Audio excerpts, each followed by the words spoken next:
A gang war thug has been jailed for a brutal machete attack and a brazen shooting linked to the underworld violence that's gripped Scotland. Arran Reid has been sentenced to 8 years and 4 months for launching a street bloodbath as part of the revenge campaign instigated by mob boss Ross Miami McGill. Reid pleaded guilty to his role in the carnage today at the High Court in Edinburgh, making him the second hood convicted as part of Police Scotland's Operation Portalage crackdown.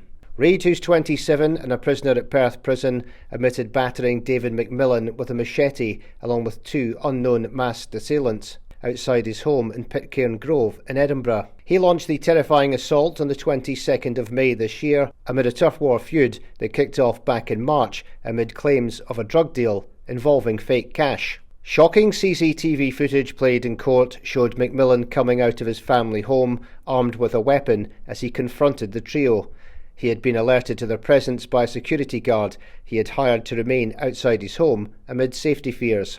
McMillan could be seen walking towards his masked attackers before they began swiping their weapons in the street. McMillan then dropped to his knees as he tried to fend off the savage assault that lasted around a minute. Advocate Depute David Dixon KC told the court McMillan was heard to say, "You're going to kill me." Mr Dixon added McMillan was initially able to remain on his feet.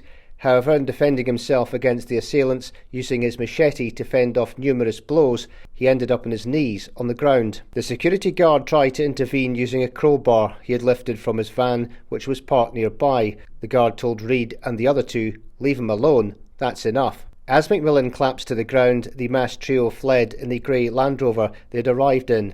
He suffered an array of injuries, including a fractured arm and skull.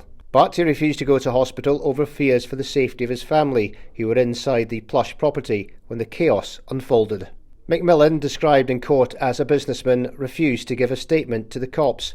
Mr Dixon told the court the background to the offence is the well-reported feud between organised crime groups in Edinburgh known as Operation Portalage. Reid today pleaded guilty to repeatedly striking his victim with a machete or similar instrument to his victim's severe injury, permanent disfigurement and to the danger of his life. Reid also admitted recklessly firing a revolver gun at a property in the capital's Walter Scott Avenue in Inch on June the 12th, 3 weeks after the machete horror.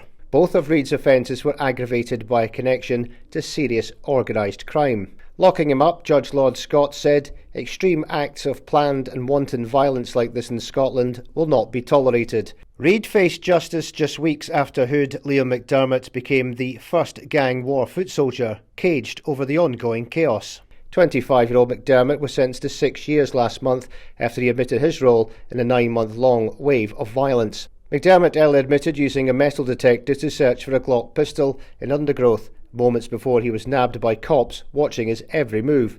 Lord Arthurson told McDermott at his sentencing hearing on the 20th of November, this offence was planned and coordinated, and it is clear that there are links to serious and organised criminal activities. Detective Chief Superintendent Dave Ferry, Specialist Crime Division, said at the time, "I hope this sentence sends a message to those involved in serious criminality that we remain determined to bring you to justice."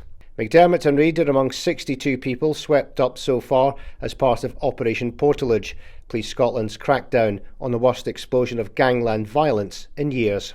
The fugitive ex-Rangers Ultras leader Ross McGill from East Kilbride launched a revenge mission on rivals over a fake cash cocaine con he blamed on associates of Edinburgh Cage mob boss Mark Richardson. Members of Glasgow's notorious Daniel crime family were also targeted by McGill's so-called Tamil Junto crew. McGill was arrested in Dubai in October and later freed and ordered to leave the desert bolt hole, but sources have claimed he switched to China via Saudi Arabia, but his present whereabouts remain unclear.